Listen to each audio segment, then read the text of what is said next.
the Fantasy Football Fanatics Show, Week 2 edition. Thank you for joining in with us again. I'm Mike, the Beatdown Carrillo, along with Kane, the Big Dog Sitsui. Good to see you back. Week 2. Here we go. Yes, thank you for tuning in. Okay, so Week 1 recap. Everybody knows Arian Foster had that big, huge day. You probably put him in because he listened to us last week. 231 yards and 3 touchdowns. That's some good fantasy advice right there. Oh, absolutely. Under promise and over deliver. That's what it was all about with Foster. Yep, and just like the Big Dog saying last week, the guy that he liked was Austin Collie, going in for 163 yards and a touchdown.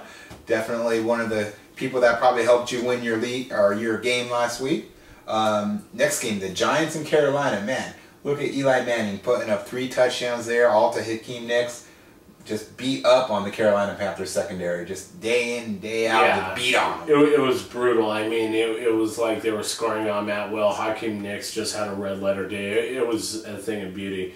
It was absolutely. And then, of course, your number 1 draft pick, probably in most leagues there, CJ, Chris Johnson, Mr. 2,500 yards there, going for 142 and a touchdown.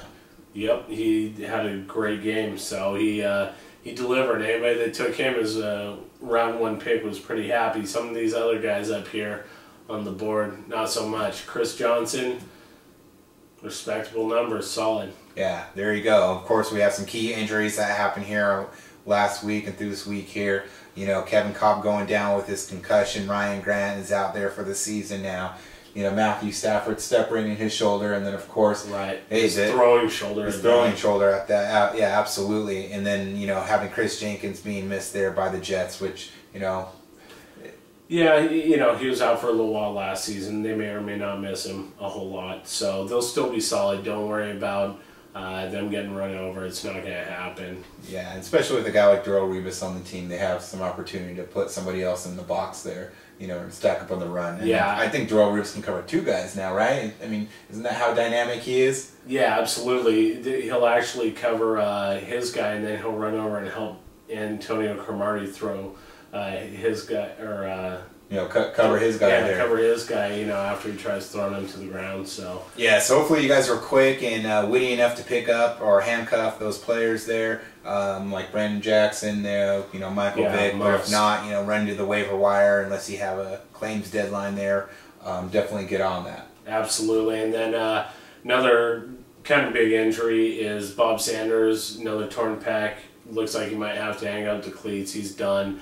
Probably for the season at least, and his career may very well be over. But already hurting Indianapolis Colts defense, the last thing they need is to lose one of their key defensive players, and there it goes. So, yeah, I agree. You have somebody there playing against the Colts. Go ahead and get them started.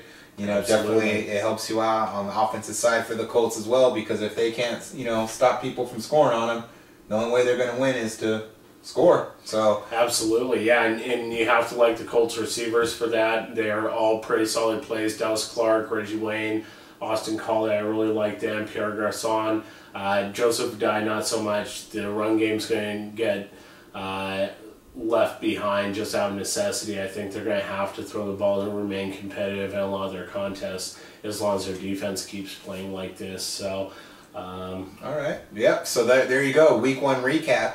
So just like last week, we're going to go ahead and go over a few games here that we want to watch, games that we think are going to be important with some players there to, keep an eye on here. Absolutely. You probably have some questions going on with some of these teams and some of their players. So let's go ahead and jump right into that. So first game to watch here in Week 2, we have Arizona at Atlanta. Now, Matt Ryan put up some points. He targeted Roddy White like somewhat 23, 25 times there. Yeah, a lot. Yeah, it was a ridiculous amount. They clearly don't have a number 2 guy. Roddy White's going to get all the attention. Definitely it's good to have him in your lineup. He's going to get some double teams there, but he's the only person that they have who can catch the ball there aside from Tony Gonzalez. So definitely Roddy White in this game. I expect him to put up 90 yards and a touchdown. He's not going to, bust 100 yards this week, but he's definitely going to get you in the end zone. Also, we have, Larry Fitzgerald. I like him this week. I believe that Derek Anderson was targeting him. He was just a little off. Now with a couple weeks there to work with him, being the clear number 1 for the past 3-4 weeks now, you definitely have an opportunity for them to get some chemistry. Expect Larry Fitzgerald to go ahead and catch you a touchdown, 75 yards. Also there with Michael Turner. Didn't do much last week. He was kind of, an afterthought, a whisper, if you will, whisper. But Michael Turner is definitely going to get you some yards here. I expect for him to go ahead and put up about 75 to 80 yards and get a touchdown as well for Michael Turner. I could live with that if you could do that. I can too. Especially after last week. My game to watch, first one's Buffalo at Green Bay. CJ Spiller, overpromise, underdeliver.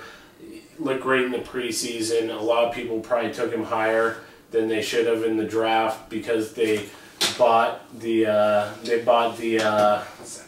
round 7. Okay, round 7. I guess that's not bad value, but some people did take him higher than they probably should have. They kind of bit, and it is what it is. He'll come along in due time, but he is a rookie. Green Bay, their offense was kind of hit and miss. Obviously, the injury to Ryan Grant last week.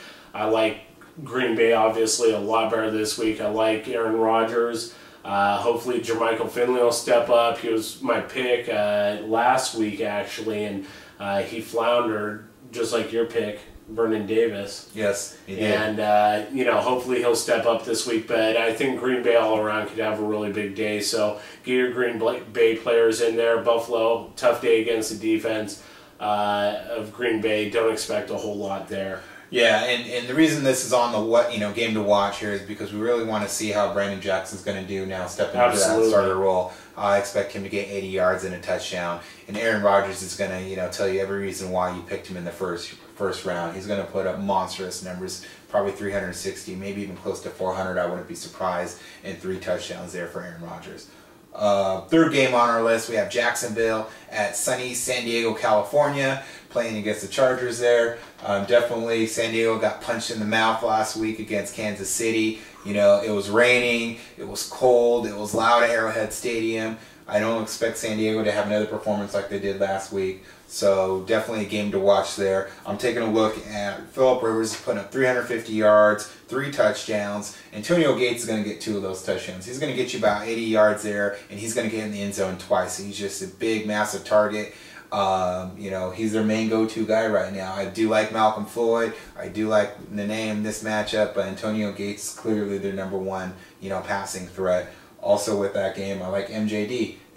He put up about 80. Sure. Put up 80 yards there last week, and he's going to give you 115, a touchdown. He's just too explosive not to get in the end zone. What about Matthews? What do you think about Matthews? Oh, I love Ryan Matthews, and I'm going to save that little bit of information for you here in just a couple minutes. He's teasing us. All right, then I'll go ahead and throw in my game of the week: New York Giants and Indianapolis Colts, aka the Manning Bowl.